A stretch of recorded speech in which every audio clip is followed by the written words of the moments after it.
अस्सलाम वालेकुम दोस्तों, मैं हकीम रेहान शौकी अजमली दवाखाना मुरादाबाद में आपका इस्तकबाल करता हूं।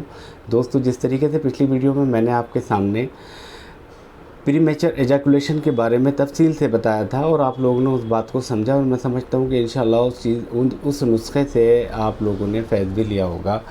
और लिहाजा आज का जो एक टॉपिक है वो है इरेक्टाइल डिसफंक्शन, जो प्रीमेचर एजाकुलेशन की तरह ही एक बड़ी बीमारी माशरे के अंदर नौजवानों में देखने को मिल रही है। ये होता है कि अब जैसे ये आपका पेनिस है और ये वो मुकाम है, इस मुकाम पे अगर आपने प्रेशर डाला तो इसके अंदर ये इस तरीके से इसमें लूजिंग होती है। उसकी वजह यह है कि ये सारा जो नसों का एक जाल है जिसको जकड़ रहता है, और ये ऊपर जो पट्टे होते हैं, नीचे तो ये एक यूरिन की नस होती है और दूसरा ये जो वीर्य होता है उसके स्त्राव का रास्ता होता है। ऊपर जो ये नसें मैं दिखा रहा हूँ आपको, यही मेन चीज़ होती है। ये यहाँ से लेके यहाँ तक काम करती हैं और यही एक पट्टा होता है जो सख्त हो जाता है और उसके अंदर इरेक्शन पैदा करता है। दूसरी चीज़ ये है कि इसकी एक ख़ास वजह आजकल जो देखने को मिल रही है वो ये पोर्नोग्राफी, जो फाहिश फिल्में, ये गंदी मूवीज़ जो देख रहे हैं हम, उसके अंदर जो कुछ दिखता है, जाहिर सी बात है कि वो हमारे दिमाग को, हमारे बॉडी को इतना हीट कर देता है कि हम फ़ौरन ही अपने अंदर संतुष्टि चाहते हैं कि अब हम फ्री हो जाएं और ये चीज़ जो हमारे अंदर उत्तेजना है ये हल्की हो जाए, ठंडी पड़ जाए। इस लिहाज से आप फिर वही गलती जो मैंने पहले भी बताई थी, जिसको पतंगबाजी कहते हैं, वो अपने अपने तरीके से जो जो इंसान का होता है इस तरीके से वो कर लेता है और फिर वो चीज़ निकल जाती है।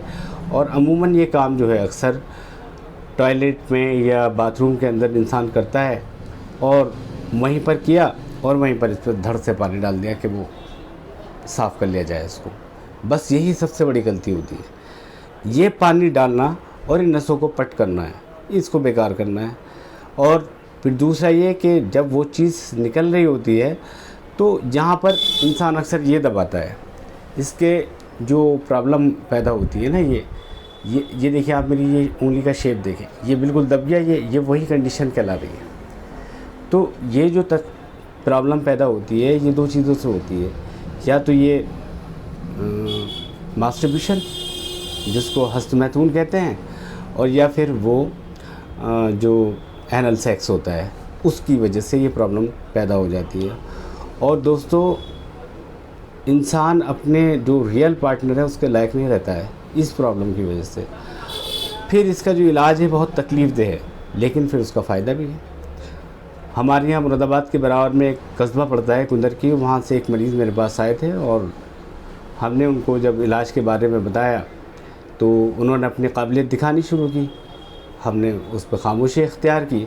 बहरहाल वो चले गए और उसके बाद उन्होंने जो है शादी कर ली, किसी गैर हकीम से दवा ली, और दवा लेने के बाद ये हुआ कि अगले दिन को लड़की ने वलीमे में बोल दिया। बड़ा खाना था, काफ़ी बड़ी बिरादरी का उनका खाना था।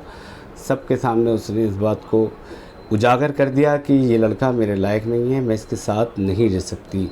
7.5 लाख रुपए पंचायत में लड़की को देने पड़े, बदनामी अलग हुई। फिर वापस मेरे पास आए और फिर उस चीज़ का इलाज कराया। अब फिर दोबारा शादी की तलाश में हैं, लेकिन यह है कि ठीक हो गए। और यही बात अगर मेरी पहले मान ली जाती तो ये दिन उनको नहीं देखना पड़ता, उसी शादी में उनके सारे काम और वो ख़र्चे बच जाते, बदनामी से भी बच जाते। बहरहाल इन्नमाल उसरी युसरा, बेशक मुश्किल के साथ आसानी है। हम यहाँ पर बैठे हुए हैं इलाज के लिए, और उन मरीज़ों के इलाज के लिए जो बिल्कुल ही मायूस हैं, किसी काबिल नहीं, किसी लायक नहीं है। शुगर के मरीज़ के ऊपर पट्टी का कोई इस्तेमाल हम नहीं करते। उसकी वजह यह है कि शुगर का जो ज़ख्म है वो देर से भरता है कि बॉडी के ऊपर कहीं भी हो जाए, ये तो बहुत नाजुक जगह है। तो उसके लिए फिर हम सिकाई के लिए पोटली या एक ठंडे तिले का इस्तेमाल कराते हैं जो छाले नहीं डालता है और उसके अंदर ताकत और तक़वियत, तवानाई दे देता है। बहुत से हकीमों को मैंने यूट्यूब पर बोलते हुए देखा है कि आप जा रहे हैं उसके पास, ठीक है भाई, मैं भी, आप मेरे पास भी अगर आएंगे तो एक भरोसे के एतबार से आएंगे, या मुझसे अगर रब्ता करेंगे तो एक भरोसे के एतबार से करेंगे। तो उन्होंने एक लफ्ज़ कहा, गुल अनार, गुल नार, लफ्ज़ है गुले अनार। उन्होंने कहा गुल नार। बोले ये गुलनार है? गुल के मानी फूल है, नार के मानी अनार का फूल। कौन सी डिक्शनरी पढ़ के आए हैं आप? गुल के मानी फूल है, ठीक है, लेकिन नार के मानी फूल नहीं है। नार के मानी है आग। अल्लाहुम्मा अजिरनी मिनन नार, हम एक दुआ करते हैं कि अल्लाह हमें दोज़ख की आग से महफूज रख।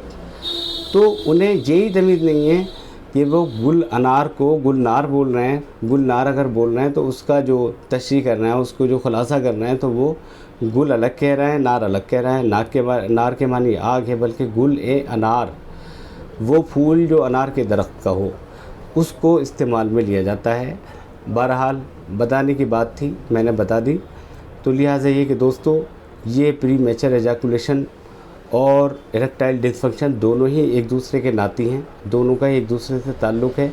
जब लिंग के अंदर उत्तेजना बहुत बढ़ जाती है तो फिर इसके अंदर से, अब मान लीजिए कोई हमने सेक्स की बात की या किसी से हल्का सा मजाक किया या कुछ किया, तो फ़ौरन ये पेनिस के सुराख से जो पेशाब का रास्ता होता है, यहाँ से एक चिपचिपा पदार्थ निकलने लगता है।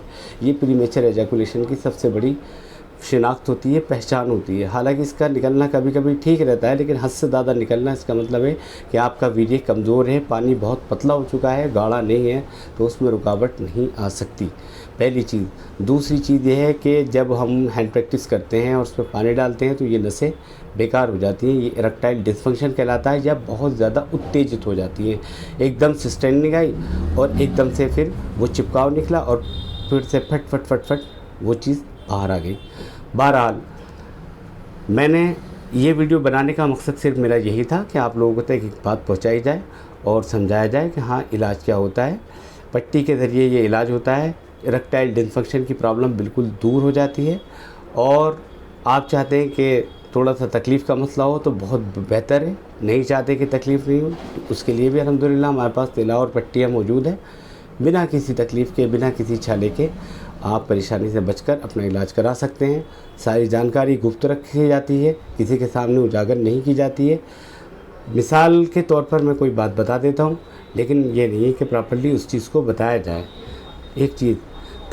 दूसरी चीज़ यह है कि जो दवाएं हैं, दवाओं के बारे में भी जानना बहुत ज़रूरी होता है। जब तक आपके पास असली दवा नहीं होगी, आपके पास बड़ी किताबों का इल्म ना होगा, बड़े हकीमों के तजुर्बात नहीं होंगे, आपका अपना ज़ाती तजुर्बा नहीं होगा, आपके पास अपना प्रैक्टिकल नहीं होगा, तो आप मरीज़ को नहीं समझ सकते, उसको नहीं समझा सकते।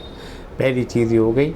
दूसरी बात यह है कि अब जैसे एक नुस्खा मैं आपको दे रहा हूँ, लेकिन इससे पहले चैनल को लाइक कीजिए और सब्सक्राइब कीजिए, ताकि पिछली वीडियो में जो मैंने आपको जानकारी दी है वो आप तक आसानी से पहुंच सके और आप उस वीडियो से भी फ़ायदा उठा सकें। हो सकता है उसमें से भी आपके लिए कोई काम की दवा या कोई काम का नुस्खा मिल जाए जो आपके हक़ में बेहतर हो। तो लिहाजा ये एक नुस्खा है जो मैं बताने जा रहा हूँ, आप लिखिए, जिससे आपको मालिश करनी है। माल कंगनी सिर्फ 5 रुपये की लेनी है और इसमें अकर करा सिर्फ 2 ग्राम लेना है। और इसके अंदर आपको लौंग सिर्फ 5 रुपये की ही ले लीजिएगा। 5 रुपये की लौंग, 5 रुपये की माल कंगनी और अकर करा इसमें 2 ग्राम ले करके, और तिल का तेल 50 ग्राम में इसको जला लें।